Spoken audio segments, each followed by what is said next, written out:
Kasaysayan ng panitikan sa panahon ng mga Amerikano.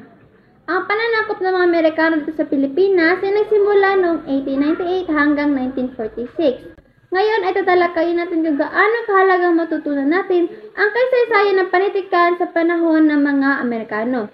Ang pag-aaral ng kasaysayan ng panitikan sa panahon ng Amerikano ay nagbigay sa atin ng pag-unawa sa kultura, lipunan at kasaysayan, hindi lamang sa Amerika kundi sa buong mundo. Tayo ay nabigyan ng mas malalim na perspektibo at pag-unawa sa mga pangyayari, karanasan at pagbabago na naging bahagi ng Amerika sa iba't ibang panahon.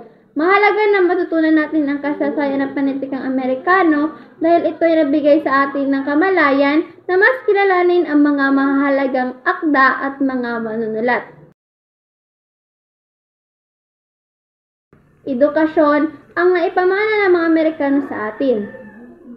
Maging ang akda ay nasaan yun ng nobela, maikling kwento, sanaysay, tula o dula, ay walang humpay ang pagsasatinig ng naganap na kalayaan sa panitig ng mga dakilang manunulat na Pilipino. Ito ay naglalayong palawakin ng ating kaalaman at pag-unawa sa mga isyong panlipunan.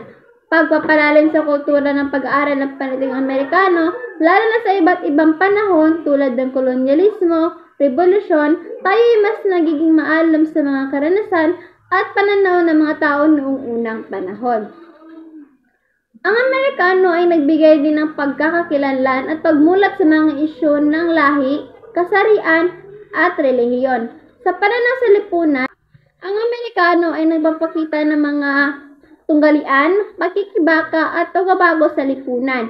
Sa bawat akda, tayo ay natutong magpakumbaba, magbigay pansin at maging bahagi ng isang mas makataong lipunan.